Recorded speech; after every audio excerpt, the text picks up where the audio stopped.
The key clicked in the lock. Grace inhaled. This was supposed to be the moment she burst in with her graduation results, still dressed in her crisp black and white defense outfit, full of adrenaline, pride, and plans.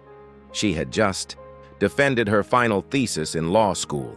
Months of research, sleepless nights, caffeine crashes. It had all come down to 1 hour, and she'd nailed it.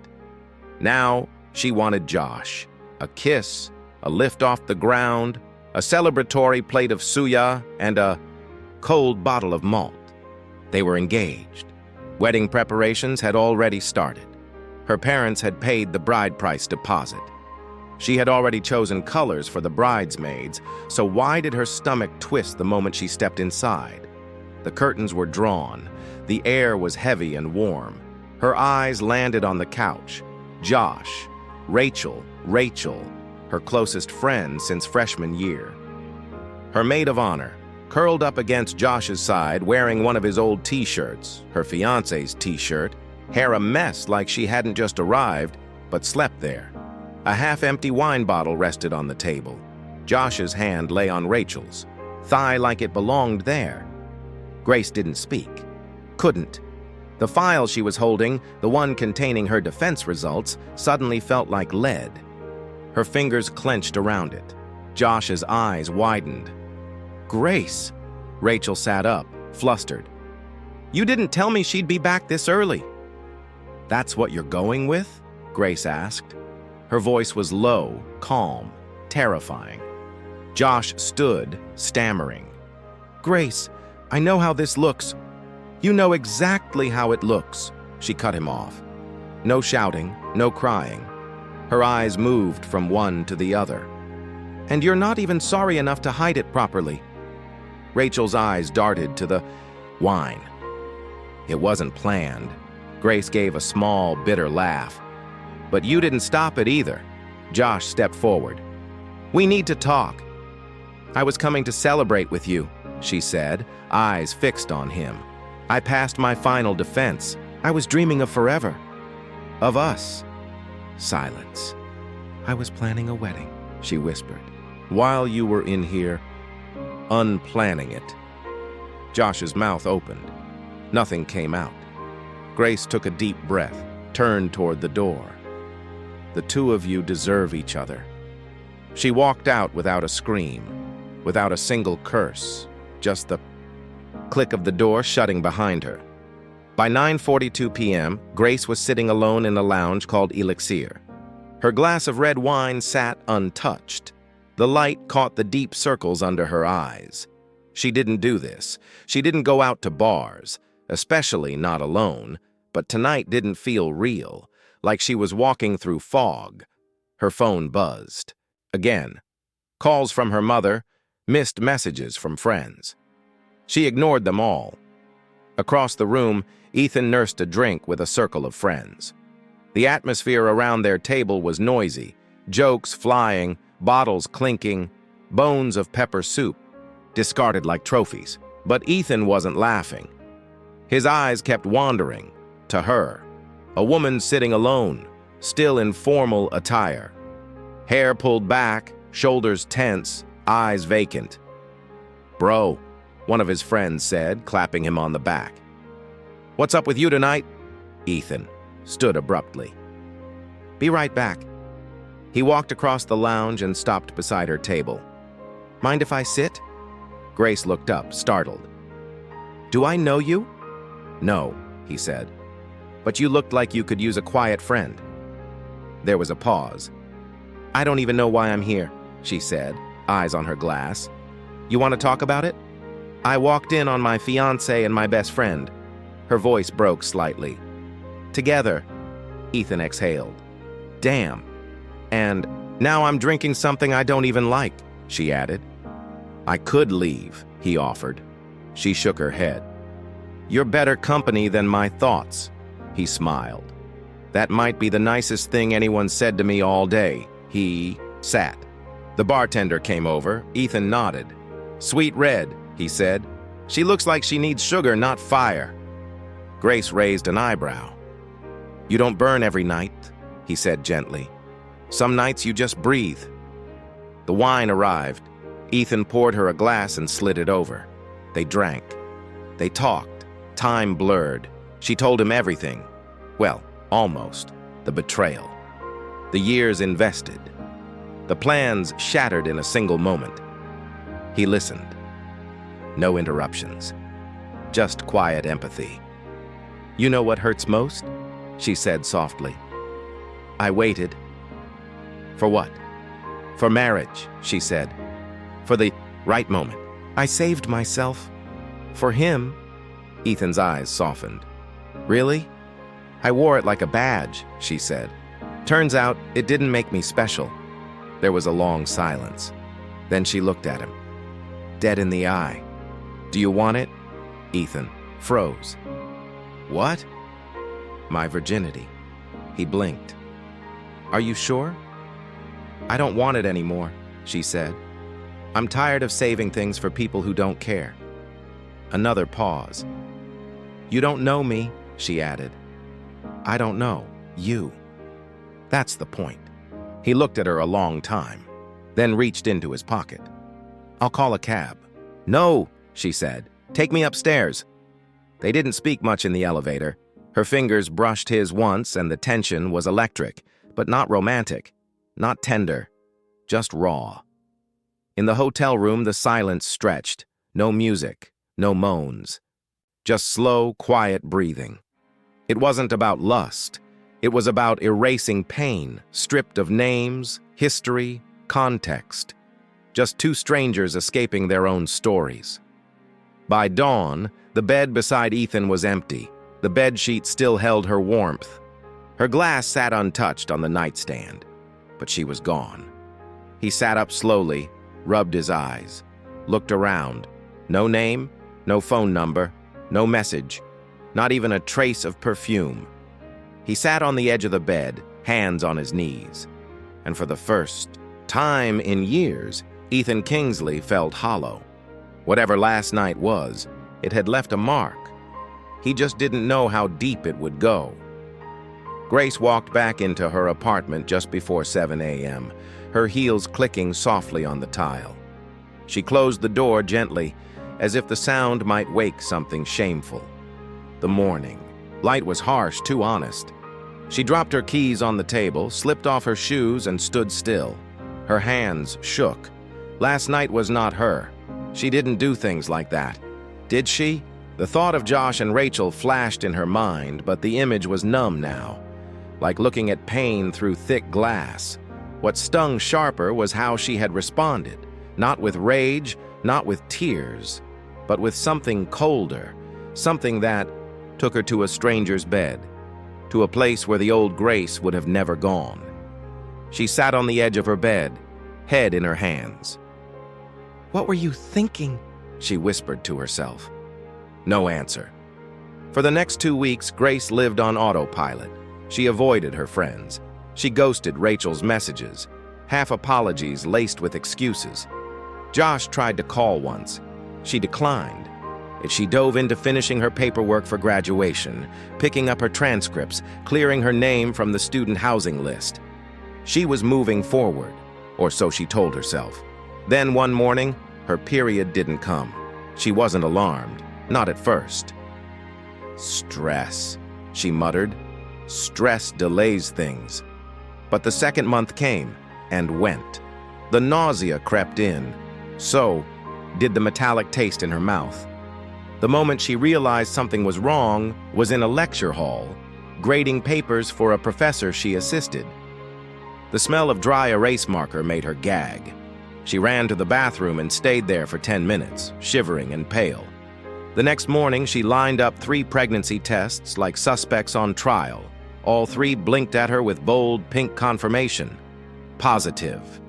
Her knees gave out. She slid down the bathroom wall, eyes wide, breath shallow. "I ruined everything," she whispered. Then she screamed. It wasn't a dramatic scream. It was the kind that came from deep inside, the sound of control collapsing, a raw, slow wail that curled at the edges and died in her throat. She sat like that for an hour, When she finally told her parents, the house went quiet. Her mother was the first to speak. "You're joking," she said. "I'm not." "From who?" "Josh?" Grace shook her head. "No." "Then who?" "I don't know." Her father, silent until then, stood up and left the room. Her mother stood still for a second, then took a step forward. "You don't know?" Her voice trembled. "You don't know the father of your child?" Grace looked down. It was one night. After everything with Josh, her mother's hand flew to her chest like the words had slapped her. "You're a disgrace!" "I didn't plan this." "Of course you didn't. Girls who plan don't end up pregnant for strangers." Grace opened her mouth, but the next words didn't come. There was too much weight in her chest. "I fasted," her mother whispered, shaking her head. "We prayed for you, for your relationship, for your future. And this is what you bring home?" Then her father re-entered the room with a small suitcase. "I've packed your box," he said flatly. "You can't stay here." "Daddy." "Call your grandmother. She can decide what to do with you now." Grace's mouth fell open. "You're kicking me out?" He didn't answer. Her mother folded her arms and looked away. Grace looked down at her stomach. There was barely a bump, just enough shame to carry in both hands. She left quietly. Her grandmother's house was 30 minutes away, tucked into an old neighborhood with peeling paint, lazy chickens, and one stubborn mango tree that dropped fruit on parked cars. Grace knocked once. The door opened before the second. Her grandmother stood there in sunglasses, a wrapper tied tightly across her waist, a cup of Zobo in her hand. She scanned Grace from head to toe. "So," she said, "you brought scandal to my doorstep." Grace's eyes welled up. "Grandma? You're lucky I already boiled rice. Come in before the mosquitoes bite your shame." Later that night, they sat on the front porch. Grace told her everything. The betrayal, the bar, the man with the kind eyes and no name, the test kits, the reaction at home. Her grandmother listened in silence, occasionally sipping her drink. When Grace finished, she stared ahead for a long while, then said, "You will raise this child with your head held high." Grace blinked. "What?" "You are not the first woman to make a mistake, and you will not be the last. But you will not walk around like a shadow. You hear me?" Grace nodded slowly. "Good." Her grandmother stood. "Now go and sleep. Tomorrow we look for okra and common sense." Weeks passed. Grace registered for her bar admission process. She picked up legal internships. She moved with silent fury, determined to prove her parents wrong, to rewrite her own story. The pregnancy progressed. She bought baby books, joined an online forum, and cried at videos of tiny heartbeats. Sometimes she lay in bed with her hands on her stomach, wondering if the baby could hear her heart. "I don't know your father," she whispered once, "but I'll love you enough for both of us." The first time she felt the baby kick, she dropped a spoon. She laughed and cried at the same time. Her grandmother came rushing in with a wooden spoon ready for battle. "False alarm," Grace said, wiping her face. Her grandmother grumbled but smiled anyway. The bump grew. So did the stares. At the market, on the street, even at school. Whispers followed her like perfume. "She's not even married. Maybe she trapped someone. She used to be such a smart girl." But Grace kept walking, her shoulders square, her steps steady. Her story was no longer one of shame. It was one of survival. Mia arrived on a rainy Tuesday. The storm outside was loud, like the sky itself was announcing her. Thunder cracked through the air as Grace screamed through the final push. The delivery was long, grueling, and without a hand to hold. But when the cries came, loud, sharp, defiant, it was like the universe answered back. A girl, big cheeks, full hair, angry lungs, and a dark birthmark on her left shoulder, curved like a bent question mark. The nurse tilted her head. Unusual spot, quite distinct. Grace just stared at it. "You're carrying the mark of a story even I don't understand," she whispered to her daughter. And just like that, the world changed. The first few months were chaos wrapped in love. And no sleep. Mia screamed like a trumpet, slept like a thief, and fed like a queen. Grace's world rotated around diapers, warm bottles, late-night lullabies, and battles with colic. But her fire never dimmed. She studied while rocking Mia. She drafted internship applications with one hand while the baby slept on her chest. She watched courtroom videos at 2 a.m. with earbuds in and a pacifier in one hand. Her grandmother helped immensely, but she was firm. "This is your child," she reminded Grace constantly. "Not your project. She's not here to fill the cracks. In your heart, you fill those yourself." Grace took the words seriously, so she learned to balance, to breathe, to bounce back after breakdowns. Mia began to smile, then giggle, then crawl with the speed of a lizard chased by a broom. Every milestone felt like a medal. First step, celebration. First word, juice. Applause. First tantrum, negotiation with a tiny dictator. And through it all, Grace kept building. Law school was demanding. The bar exam, worse. There were days Grace came home too tired to cry. Days she cried mid-case. Summary. Days she considered quitting. But quitting meant letting them win. The whispers, the stigma, the ghosts of judgment past. So she didn't. Her professors noticed her tenacity. A senior lecturer once pulled her aside and said, "You write like someone who has something to prove." "I do," Grace replied simply. She passed the bar on her first attempt. When the news came in, she stared at the message for 10 seconds, emotion locked in her throat. Then she stood up in the living room and screamed, "I did it!" From the hallway, her grandmother shouted back. "You better have!" Mia, now a toddler, peeked her head out of the kitchen. "Mommy shouting?" "Mommy's a lawyer now," Grace said, lifting her. Mia grinned. "Like on TV?" "Exactly like on TV," Grace said, laughing into her daughter's neck. "But better." The next few years were a blur of case files, court appearances, and childcare schedules. Grace took every case she could get her hands on. Divorce battles, property disputes, even a case where a woman tried to sue her cousin for stealing all the plantain from the family soup. She won them all. Clients loved her. Judges respected her. Opponents feared her.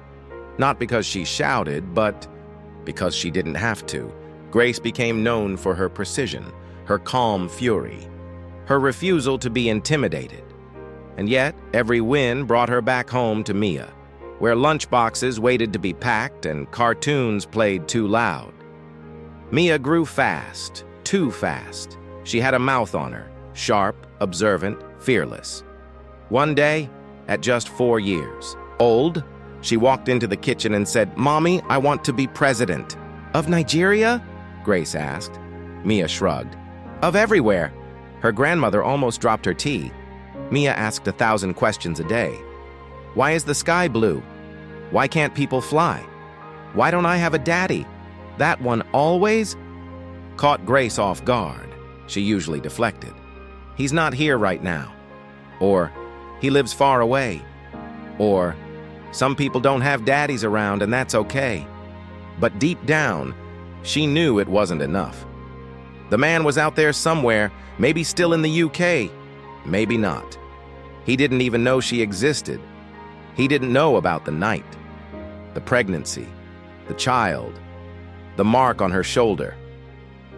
One night, Grace found Mia sitting on the windowsill hugging her stuffed giraffe. "Hey," Grace said softly, "what are you doing up?" "I was talking to the stars." "Really?" "I asked them to tell my daddy that I'm smart and funny and that I like grape juice, but not the sour one." Grace sat beside her and pulled her close. Mia rested, her head on her mother's arm. "Do you think he'll ever come back?" Grace didn't lie. "I don't know," she whispered. Mia nodded like that was enough. Okay. Grace lay awake that night, watching the ceiling fan spin, wondering if she'd ever have the courage to search for him, if she could even remember enough. A face in the dark, a name never said, a man who listened without judgment, held her without questions. The night that changed everything was still a blur, but its consequence slept soundly in the next room. And that was all that mattered. Mommy, was I made in a lab?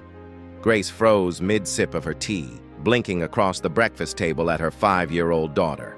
Mia was nibbling on toast like it was just another Tuesday, legs swinging, expression.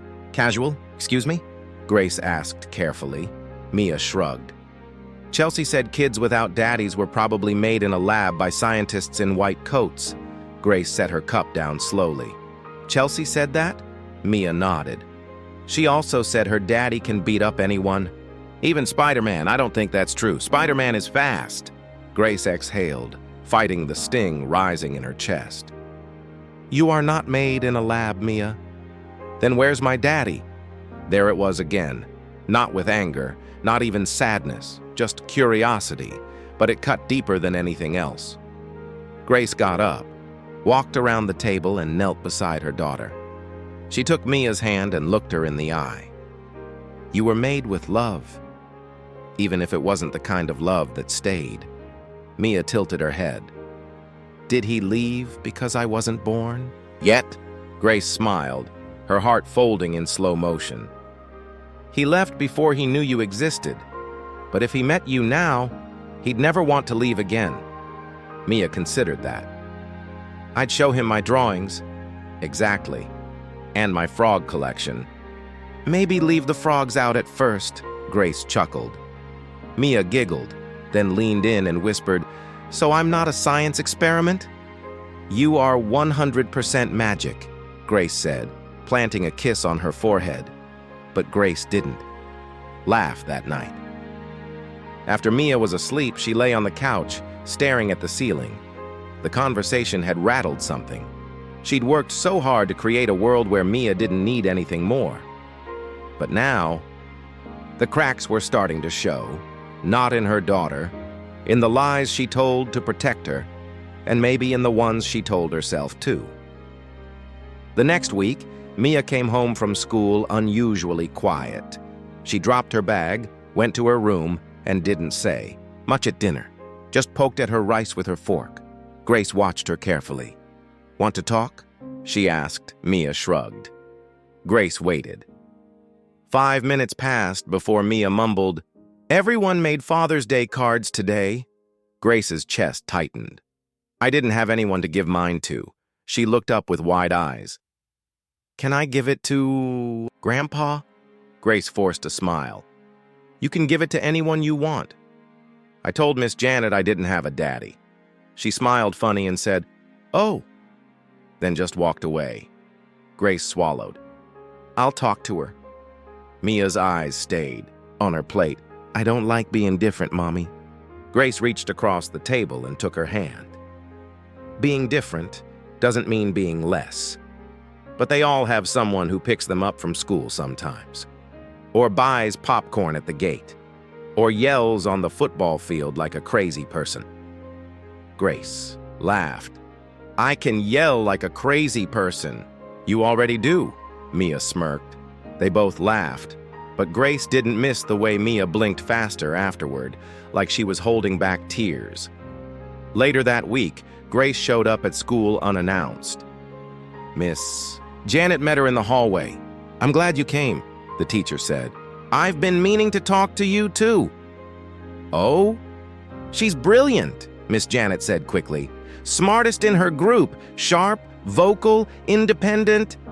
But she's sensitive to this topic. I try not to let the other kids dwell on family differences, but they're 5. They say things. I know, Grace nodded. She told me about Father's Day. Miss Janet sighed. She made a beautiful card, drew stars on it, then just folded it and put it in her bag.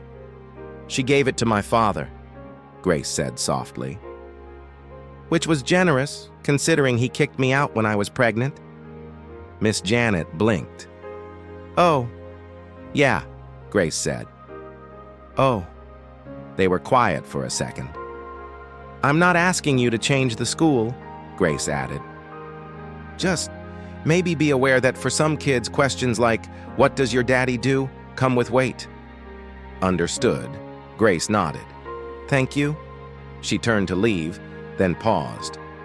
"And if any child ever says my daughter was made in a lab again, I will bring actual scientists here to explain genetics."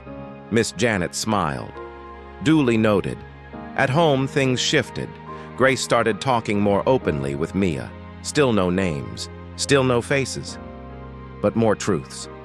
"There was a man," she said one night as they washed dishes together. "We met on a really sad day, and we talked and cried and laughed. And then you happened, and you were the best thing to come from that moment." Mia looked up at her. "He doesn't know about me?" Grace shook her head. "Not yet."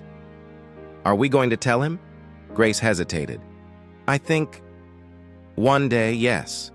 "Okay," Mia said, "but he better be cool, and like mangoes, and have nice shoes." Grace laughed. "That's a lot of requirements." "I'm 5, Mia said, drying a spoon. "I have standards." That weekend, Grace and Mia went grocery shopping. As they walked through the fruit aisle, a familiar voice echoed behind them. Well, well, if it isn't Grace the ghost." She turned. Josh, still built like disappointment, a smirk on his face. "Wow," he said, eyes dropping to her cart, and then to Mia, who stood protectively close to Grace's side. "So it's true. You actually had a kid." "Congratulations. Your math skills are still intact," Grace said coolly. "You really went and got pregnant for some mystery man?" Grace smiled sweetly. "And you really opened your mouth in public again? Risky?" He narrowed his eyes. "You could have had everything with me." "I did," she replied, "and I returned it for store credit." He laughed. "So who's the dad? A ghost?" Grace stepped closer and whispered, "I'll tell you when you figure out who your real father is." He flinched. She patted his shoulder. "Take care, Josh." They walked away without looking back. Later that night, Mia asked, "Was that your friend?" "No," Grace replied. "Was he your boyfriend?" "Once, but I made a better choice." Mia leaned against her. "Like me?" Grace kissed the top of her head. "Exactly like you." The next day, Grace found a sticky note on her pillow. It was folded into a star. Inside, in Mia's uneven handwriting, were the words, "Mommy, you're my whole sky." Grace didn't cry. She sobbed, then got up, grabbed her phone, and started researching a topic she'd avoided for 5 years. How to find someone when you don't know their full name. Because she wasn't just someone's mother, she was Mia's. And Mia deserved the whole truth. Grace stared at the email again. Subject: Formal invitation, Senior Counsel. Brief at Blake & Rowe, LLP. She read it once, then again, then a third time. Her heart thudded in her chest. This wasn't just any firm. This was the firm, one of the top 3 in the country.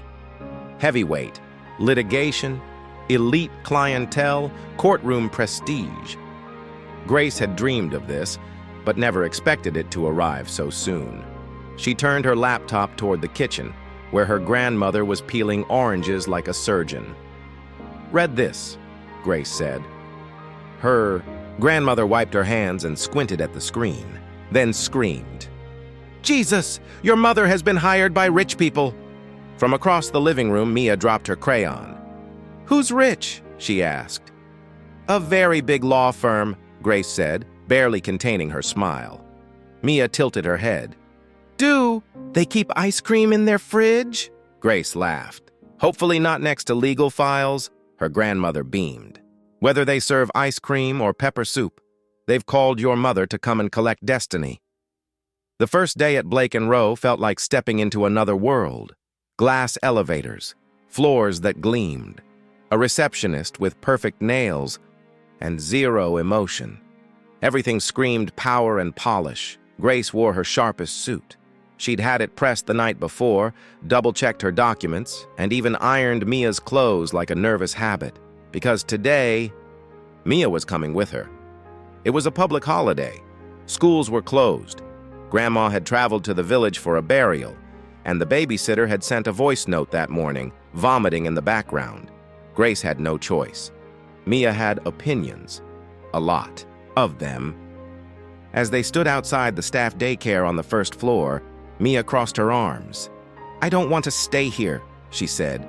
Grace was already sweating. "Mia, please, I'm starting a new job today. I need to look serious." "That boy over there has been crying since we entered," Mia said, pointing. "He drooled on his own shoe, Mommy. His shoe." Grace blinked. "Sweetheart, it's just for a few hours." That girl licked a crayon. "Mia, and the woman in charge smells like milk that forgot itself." Grace nearly choked. "Jesus!" "I'm 5. I shouldn't be around people who chew crayons." Grace bent down, holding Mia's small face in her palms. "Listen, I need this. Be a good girl. No escaping, no shouting, no organizing a protest." Mia narrowed her eyes. "Only if there's ice cream later." "There's ice cream, with chocolate syrup and rainbow sprinkles." "The cone that looks like a birthday hat?" "Yes." "Gummy worm?" "I'm begging you." Mia huffed. "Fine, but I'm writing a review later." 7 minutes. That was how long Mia lasted. She sat in the corner of the daycare, drawing a dinosaur with 3 legs and 1 giant eyebrow. Then, she saw it, a red balloon rolling gently out of the play area and into the hallway. Her eyes locked on it. Without a word, Mia stood and followed. Miss Beatrice, the daycare assistant, looked up just as the glass door swung shut. "Mia? Mia!" But Mia was already gone. The balloon floated down the long, silent hallway like it had a mission. Mia followed, tiny feet tapping on the marble floor, eyes locked on her prey. Then it bounced left, toward the executive lobby. She chased it with glee until she ran bam, straight into something tall, firm, and serious. She landed hard. "On the floor!" "Ow!" she said, frowning. A man bent down immediately. "Oh my God! Are you okay?" Mia looked up at him. "You walk like you're going to war," she said flatly. Ethan blinked. That was not what he expected. "I'm sorry," he said quickly. "Are you hurt?" "I'm fine. My dress is strong." She stood and dusted herself, off like a professional. Ethan chuckled. "What are you doing out here by yourself?" "My mom's working." "Where is she?" "Upstairs. She's the best lawyer in this whole building." "Really?" Ethan smiled. "What's her name?" "My mommy's name is—" She paused, then squinted. "Wait, who are you?" "I'm Ethan. I'm the CEO of this company." Mia gasped. "You're the big boss?" "Something like that." "So you're rich?" He laughed. "Sort of." "I like you already," Mia declared. "Please be nice to my mommy. She works too much and forgot my juice box 2 times last week."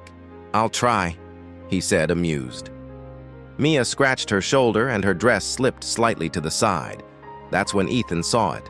A small, dark birthmark on her left shoulder. Curved, distinct, exactly like his. His smile faded. His gaze locked. On the mark, then on her, then back again. His chest tightened. "What's your daddy's name?" he asked, voice low. Mia tilted her head. "Dunno. He lives abroad or on the moon. Depends on Mommy's mood." Before he could say another word, a voice came rushing down the hall. "Sir!" His PA jogged toward him, tablet in hand. "Board meeting started 20 minutes ago. Everyone's waiting." Ethan blinked. "Right. Of course." He turned back to Mia. "Wait. What's your mommy's name again?" Mia smiled proudly. "Grace." Ethan's breath caught. "Grace?" "Yeah. She's the best lawyer in this whole company." Mia said matter-of-factly. He stared at her, stunned. Then slowly, Ethan stood up and walked toward the elevator like a man in a daze. Behind him, Mia picked up the balloon, looked at it like it owed her an explanation, and turned back toward the daycare. Miss Beatrice caught her at the glass door. "Mia, where did you go?" "I was chasing a balloon," Mia replied. "Then I met the CEO. He's rich. I told him to be nice to my mommy." Then she walked back into daycare like she hadn't just changed someone's entire life. Upstairs, Grace stood in her new office, arranging files into perfect rows, blissfully unaware that the man she thought she'd never see again was in the same building. Holding a secret, holding a memory, holding a question. Ethan couldn't concentrate during the board meeting. Quarterly numbers flashed on the projector screen. Graphs, projections, legal updates, none of it landed. He nodded at the right times, offered short responses, but his mind was fixed on one thing: the mark. Mia's birthmark wasn't just familiar. It was identical to his own. Same curve, same spot, same tone. Genetics wasn't something you could fake. As the meeting ended, he slipped out early and headed straight to the executive restroom. He rolled up the sleeve of his shirt and looked at his own shoulder in the mirror. The same mark stared back at him like an accusation. He didn't believe in fate. But this was more than coincidence. Mia, Grace, lawyer. Same age range, same city. Could it be her, the woman from the hotel room 5 years ago, the night before he left for London? He'd never even asked her name. That wasn't how that night worked. It was pain. Meeting pain. A quiet, temporary surrender. He had replayed it in his mind for years. Her eyes, full of something she didn't want to name. Her voice, shaking with exhaustion and fire. And then she vanished. Now her daughter had his birthmark. He didn't go home that night. He sat in his office, blinds closed, city lights casting gold patterns on the floor. He scrolled through staff, directories, internal profiles, legal bios. There, Grace Adebayo, senior counsel, recent hire, known for strategic litigation and courtroom clarity, former family law specialist, bar certified 6 years ago. The timeline punched him in the chest. 6 years ago, one night before his flight. He opened her company photo. His breath hitched. It was her. Older now, stronger, but unmistakable. And if Grace Adebayo was the woman from that night, then Mia was his daughter. The next morning, he arrived early and parked outside the staff daycare. He watched through the tinted glass as Miss Beatrice welcomed children in. Mia walked in wearing a red backpack shaped like a ladybug. She was chatting with another girl, hands animated. Then she broke into a dramatic reenactment of what looked like a courtroom scene. Ethan couldn't hear her, but he didn't need to. She had his energy, the intensity, the restlessness. Even the way she gestured with her hands was familiar. He leaned back in his seat and closed his eyes. This changed everything. Grace was in her office, buried in a property dispute file, when Ethan knocked. She looked up, surprised. "Mr. Kingsley, do you have a moment?" She nodded slowly. "Of course." He closed the door behind him and remained standing. She motioned to the chair across from her, but he didn't move. "I need to ask you something," he said. Grace studied him, sensing the shift in his tone. "All right." "5 years ago," he began. "Did you ever meet a man in Elixir Lounge?" Her heart stopped. Her fingers froze on the edge of her desk. He saw it in her eyes, recognition, fear, calculation. "I don't know what you're talking about," she said. "I think you do," he said gently. "You left before sunrise. I never got your name." Grace stood slowly. "That night was a mistake." "It wasn't for me," he replied. "And it gave us a daughter." She said nothing. "Mia," he whispered. "Her name is Mia." Grace turned away, arms crossed over her chest. Why didn't you tell me? He asked. I didn't even know your name, she snapped. You were a stranger. No number. No clue. Nothing. You didn't try to find me? You left the country. I came back. After 5 years, they stared at each other, silence thick between them. She's mine, he said, voice quieter now. Isn't she? Grace's shoulders sank. She is. Ethan's legs nearly gave out. He sat, finally. Why did you keep her from me? I wasn't trying to punish you, she said. I was trying to survive. He rubbed his hands over his face. She's brilliant. I saw her. She's funny, sharp. She's her own storm, Grace said. She changed everything. I want to know her, Ethan said. I don't know how, but I want to try. Grace looked away. You don't get to just walk in and play Father of the Year. I know, he said. But I need to start somewhere. Grace's voice cracked. You have no idea what it's like raising a child alone, worrying about questions you can't answer, watching her build stories around a face she's never seen. I'm not here to take her, he said quickly, or undo your work. Then why are you here? He looked up at her. Because the puzzle finally makes sense, and the piece I didn't know was missing has my birthmark. Ethan showed up at Grace's door just after 9 p.m. She'd just gotten Mia to bed, still wearing her work blouse, barefoot on the living room rug, sipping cold tea and staring at nothing. Her bones were tired. Her mind was spinning. The knock was soft but certain. When she opened it, there he was. Same suit, slightly looser at the collar. Same eyes, stormy and searching. Can I come in? He asked.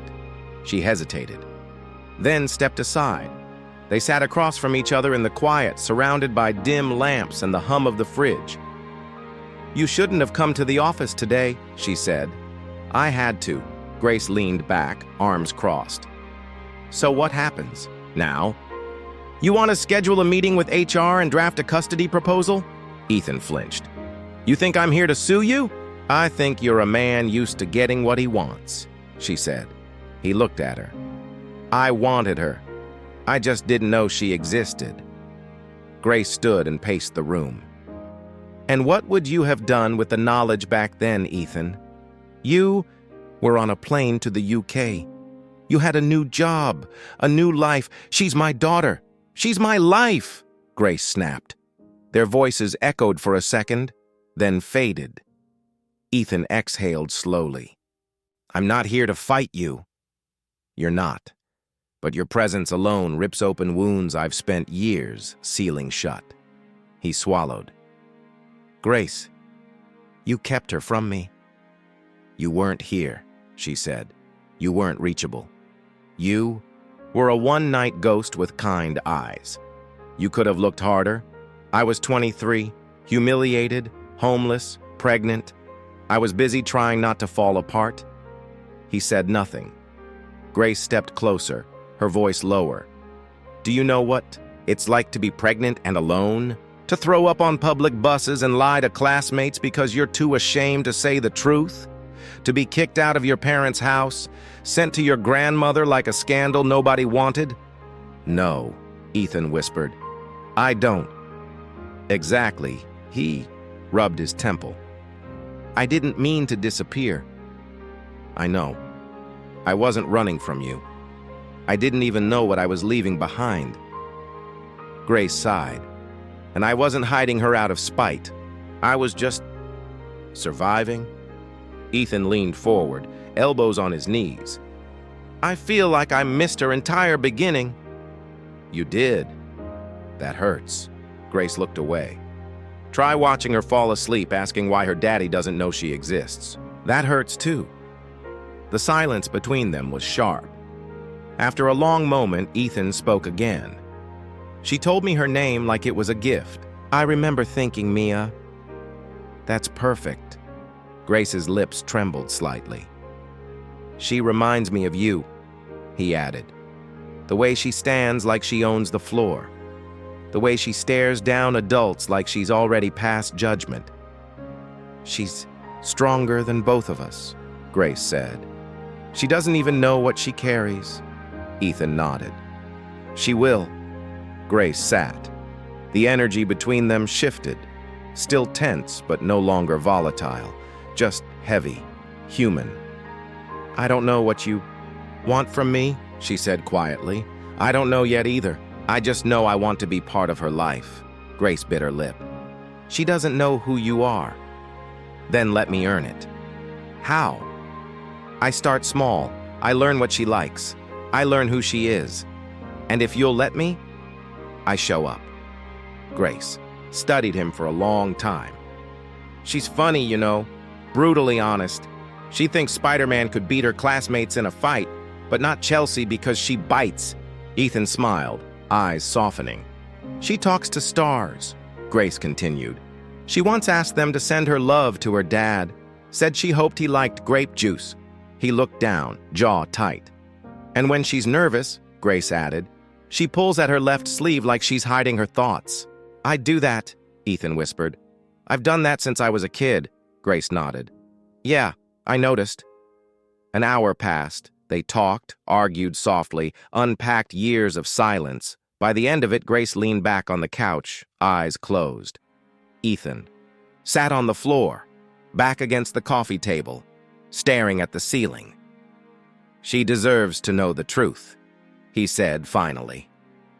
Grace opened her eyes. I know. I'm not asking you to trust me fully, not yet. But let me be present. Let her know me. Grace looked toward Mia's closed bedroom door. She's built her world around two women, she said. Me and my grandmother. Her idea of a father is abstract, a shadow she colors in with her imagination. I don't want to erase that, Ethan said. I just want to draw beside it. Grace didn't respond right away. Then, slowly, she nodded. Okay. You can start by showing up Saturday. We're going to the park. She likes the swings. He smiled. But no gifts, she added. Don't try to win her with toys. She'll see through it. She sounds terrifying. She is, Grace grinned. Ethan stood, adjusting his jacket. Thank you. For what? For not slamming the door in my face. Grace walked him to the door. Before he stepped out, he turned. What should I say when she asks who I am? Grace paused, then said, Tell her you're someone worth getting to know. Saturday arrived with too much sun and too many questions. Mia woke early, dragging her stuffed giraffe down the hallway like a sleepy detective. Grace was already in the kitchen, pacing. What are we doing today? Mia asked, rubbing her eyes. We're going to the park. Just us? Grace hesitated. Someone's joining us. Mia perked up. Is it Grandma? Did she come back early? I need to tell her that I beat Victor at spelling again. No, it's someone else. Mia narrowed her eyes. Is it that uncle who smells like coffee and talks too fast? No. Then who? Grace crouched. Just give him a chance, okay? He's someone special. Mia stared. Is it my daddy? Grace's heart flipped. She nodded slowly. Yes. Mia blinked, then shrugged.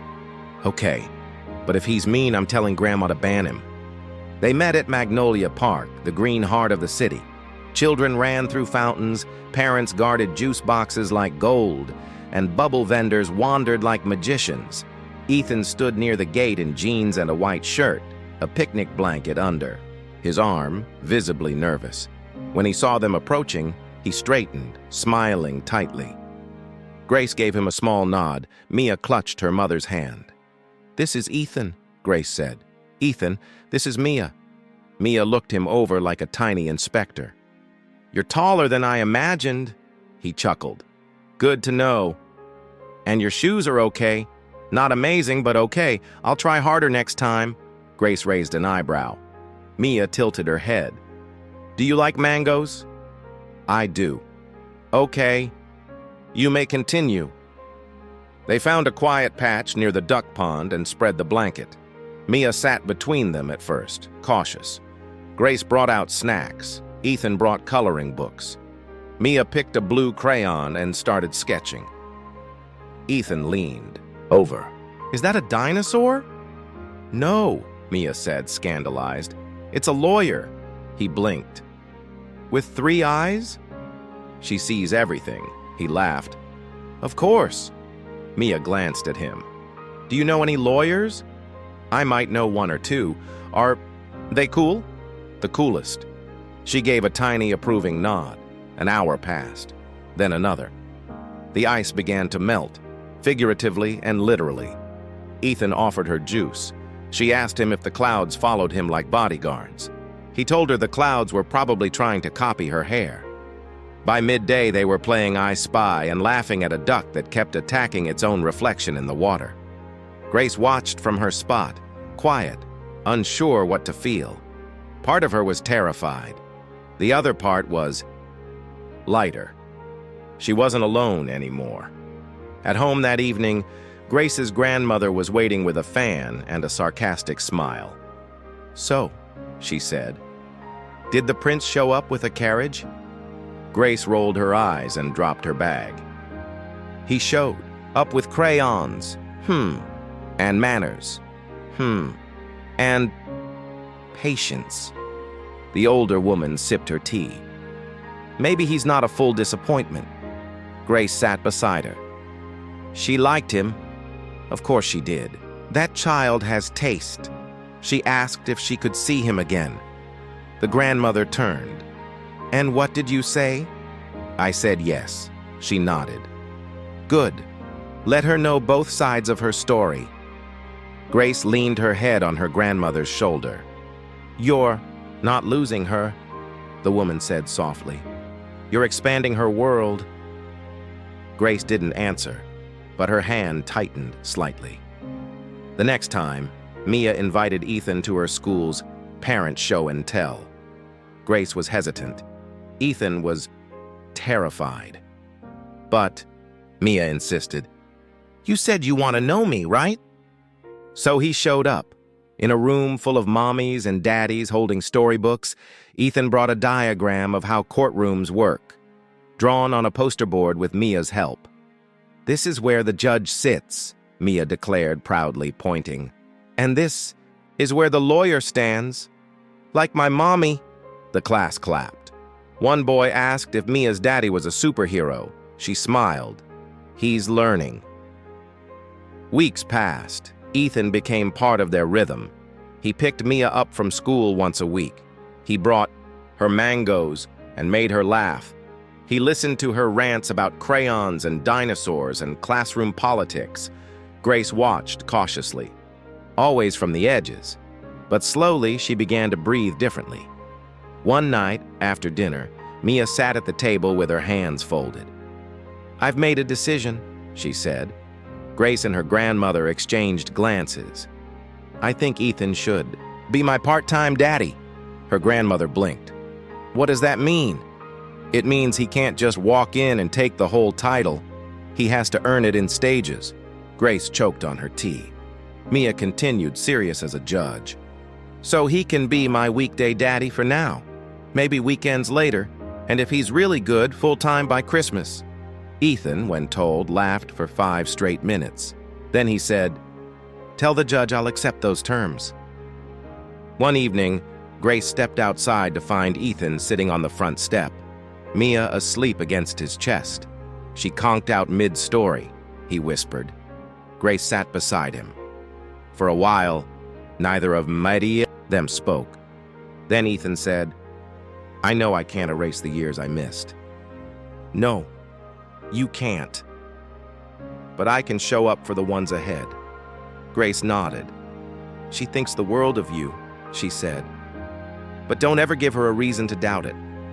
"I won't." They sat in silence, the weight between them softer. Now, a story once fractured, now carefully, imperfectly, being rewritten. The sun was beginning to dip when Grace walked out onto the balcony. Ethan was already there, leaning on the rail, sleeves rolled up, staring at the city skyline like it might offer answers. The wind lifted his hair slightly, carrying the hum of Lagos traffic and the occasional horn blaring with impatience. She stood beside him without speaking. They watched the city breathe. "She looks like you when she's mad," Ethan said after a moment. Grace smirked. "Poor thing." "No," he said. "It's kind of inspiring." She laughed once, quietly, then sighed. "She's getting attached," she said softly. "I know. You're becoming part of her routine, her stories, her expectations. I know that too." Grace turned to face him. "Fully. So I need to know. What's your plan?" Ethan looked at her, the wind slowing between them. "I'm not asking you to rewrite your life," he said, "or pretend we're something we're not. But I'm here. I want to co-raise our daughter. I want to be there for homework, for broken crayons, for school plays and birthday meltdowns. All of it." And after all that, he paused. "Then we see." Grace folded her arms. "You left this country 6 years ago without a trace. Now you want to anchor yourself to a child who doesn't even know the weight of that decision yet." "She'll know," he said. "But not all at once. And not from me trying to replace what you've built." Grace looked down at the street. Cars passed like blood through veins, always moving, always choosing direction. "I used to dream of her having the perfect family," she said. "Mom, Dad, dinners around the table." Then life happened, and I realized maybe perfect doesn't mean full, it just means honest. Ethan stepped closer. "I'm not perfect, Grace. Neither am I." They stood there, shoulders nearly touching. "But we can choose to be real," she said. "We can choose to show up, every day, for her. I'm in." "No running?" "No running." Grace nodded, slowly, like signing a contract not with ink, but with breath. Later that evening, Mia sat on the floor with a sheet of paper and a purple marker. She was drawing stick figures. "Who's that?" Ethan asked, kneeling beside her. "Me," she said proudly, pointing at a figure with a giant smile and a cape. "And that?" "Mommy. And Grandma. And you." Ethan squinted. "Why do I have only one eyebrow?" "Because I ran out of purple." "Fair." Mia looked up at him. "Can I ask you something?" "Always." "Why did you disappear before?" Ethan blinked. Grace, standing by the kitchen doorway, froze. "I didn't know I had a reason to stay," Ethan said carefully. "But now I do." "Is it me?" "It's always been you." Mia smiled and pointed at a small shape on her stick figure shoulder. "I drew my birthmark," she said. Ethan stared at it. "It used to make me feel weird," she said. "But now I think maybe it's a clue." "A clue?" "Yeah. Like a sign that someone else out there has the same story as me." He nodded slowly. "It's more than a clue. It's a connection," she grinned. "Then we match." Grace came over, sat beside them, and gently touched the paper. "It's not just a mark anymore," she said. "It's where our story began." Weeks later, on a breezy Sunday morning, the three of them walked into a small park tucked behind Grace's grandmother's church. No grand speeches, no formal announcement, just a quiet morning, a girl with a backpack full of snacks, and two adults still learning what co-parenting meant beyond calendars and drop-offs. They watched Mia play in the grass, chasing a kite someone else lost to the wind. "She's fearless," Ethan said. Grace nodded. "She came into this world screaming like she owned the air." He glanced at her. "She got that from you." From behind them, her grandmother arrived with a plastic bag filled with Puff Puffs. An unsolicited commentary. "Is this your new Sunday habit?" she asked, raising an eyebrow. "We're practicing balance," Grace replied. "Looks more like a family outing to me." "Don't start," Grace warned. Her grandmother winked and handed Mia a Puff Puff. Then, lowering her voice, she said to Ethan, "You're here now. Good. Stay." He nodded respectfully. Yes, ma'am. Don't make her regret letting you in. I won't. She looked him over. You better not. That night, as they tucked Mia into bed, she yawned, mid-sentence, and reached for both of their hands. You know what I decided? She said, half asleep. What's that, love? Grace asked. I don't need a perfect family. No, Ethan asked. I just need one that loves loud. Grace blinked. Loves loud? Yeah, Mia said, eyes already closing. Like the way Grandma talks, and the way Mommy hugs, and the way Ethan laughs when I tell jokes that aren't funny. They both smiled. Grace kissed her forehead. Then we'll keep loving loud. Mia nodded once. Good. Then she was out, arms sprawled, dreams beginning. Outside her door, Grace leaned against the wall. Ethan stood beside her, quiet. You ever think we'd end up here? He asked. Not in this lifetime, she replied. He smiled. What about the next one? Grace turned to him. In the next one, let's start with names. They both laughed. And in that small hallway, under soft lighting and the sound of a child's sleep, there was no perfect ending, only a real one. A beginning built on choices, scars, and a birthmark that was never a flaw, only a signature, a reminder that some connections aren't made. They're born.